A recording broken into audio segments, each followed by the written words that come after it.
The bomb went off 10 minutes ago. 200 kilos of explosives hidden in a car.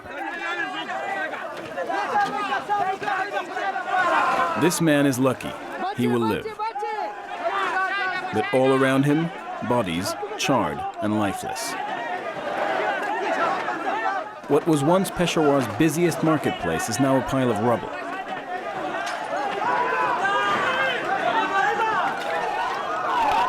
The fire gains ground, and it becomes urgent to find the remaining survivors. Today's death toll, 100 men, women, and children. It's the 39th bomb attack in Peshawar in under a year. And as always, the Taliban will claim responsibility.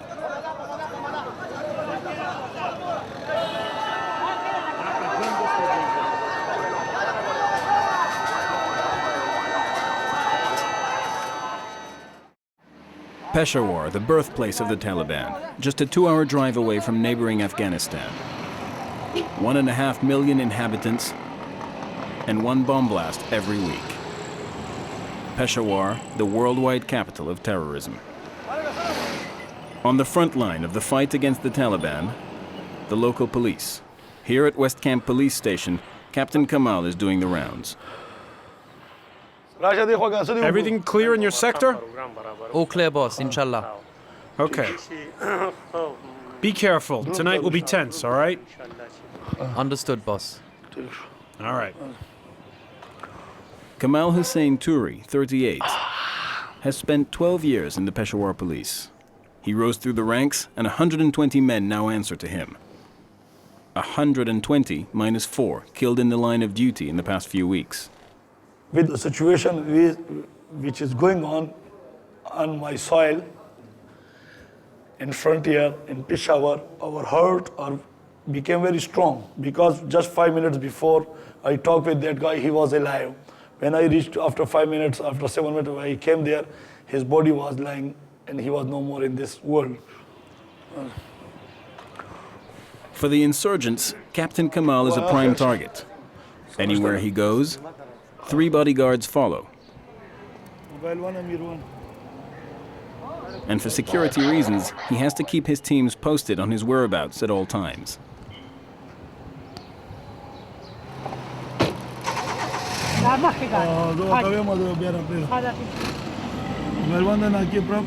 Okay, Mirwana. I'm arriving at your post in an unmarked car. Open the barrier. I'm with the guest.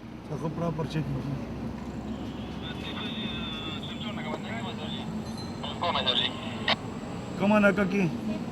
Understood, boss. I'm in position. Okay, clear the road so I'm not immobilized. In such like situation, there is no surety of our lives.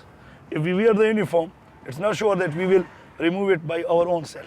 Maybe we will be in the hospital, maybe we will be in the post-mortem. Did you get me? Okay. Moje. Kamal knows his life is in constant danger, yet he refuses to wear a bulletproof vest, a sign of defiance towards the Taliban and reassurance for his men. Ali Badar Khan, come locally, aga gadi ra prekda. Everything okay here? All right, make sure you only let through those you know. He's a brave guy. He was present here when the suicider blown himself there on that corner. Let I will go there and I will show. One of my cop was here. He was standing here. The suicider came like this. Zara. Suicider came on that side. Here he was standing and he stopped him. He asked, where are you going? Give me your body search.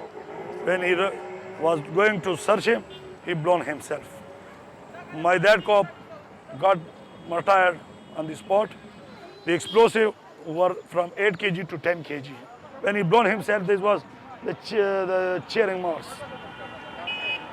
the bomb blast. On that particular day, the suicide bomber was not targeting the police. He was probably heading for those shops on the other side of the road, or perhaps for this girls' school, a prime target for the Pakistani Taliban. Last year in Peshawar, 2 out of 10 casualties were children.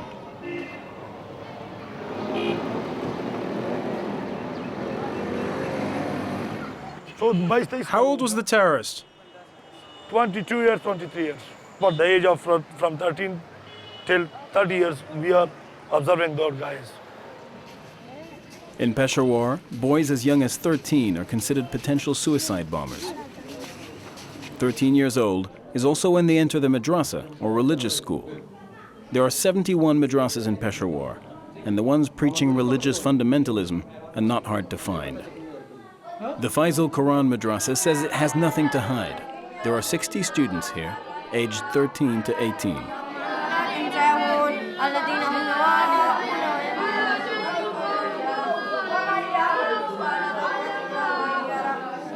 Timetable which we pasted here, and that's the monthly result. Our madrasa system arranges all the facilities. For example, the need the madrasa required for food, another sort of things. Board and lodging is free, and the children never leave the madrasa. Up above, an army helicopter. The school is under close surveillance. It belongs to the political branch of Lashkar-e-Jhangvi, a terrorist organization banned in Pakistan, accused of links with Al-Qaeda. The children have all been adopted by the school director. Under tribal law, he is their legal guardian. He teaches them what's right and what's wrong, who's your friend and who's your enemy. The government of Pakistan is the enemy of the Pakistani people. They're allied with the Americans. The government was supposed to fight them, but on the contrary, they're fighting the good Muslims like us, so yes, the government is the enemy of Islam.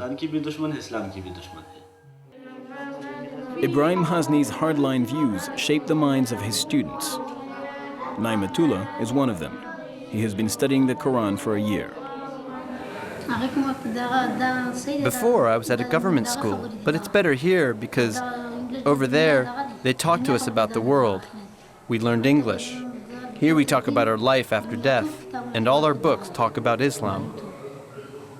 At 14 years old, Naimatullah's only schooling consists of reading the Quran, and he learns that his life must be devoted to serving Islam. When we die, we go in a tomb. If we've done good things, like defend Islam, there will be a vast and comfortable place without suffering. If not, we can only go to a minuscule place where we are squashed by our sins. So our ribs, our bones, are crushed up against each other and we suffer for eternity. And the day of resurrection, the Prophet will come and whisper in our ear, "You will go to paradise and you will go to hell." Naimatullah is convinced that he will be rewarded after death, provided he dedicates his life on earth to God. A basic tenet of Islam, usually harmless, except when it's taught by fundamentalists. After several months here, Naimatullah is starting to sound like a budding jihadist. If Islam is attacked, I'd defend it. I'm ready to sacrifice my life for Islam.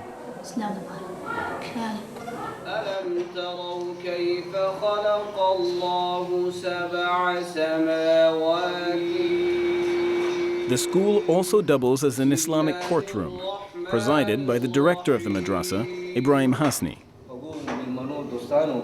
My dear friends, noble assembly, we are gathered today to hand down the final decision in the case you know about. This man admitted to killing a woman with his bare hands. He punched her to death, and her family wants compensation. They wait for Ibrahim Hasni to deliver his ruling. This case has been discussed for 3 months now, and thanks to the help of Allah and your goodwill, we have come to an honest decision. The verdict is handed down. The murderer is acquitted. And though the life of the victim is valued at 200,000 Pakistani rupees, some 2,000 euros, the defendant will not have to hand over a single rupee in the name of reconciliation and forgiveness. By the will of God, this assembly is gathered. It's taken its decision, and you have to be reconciled.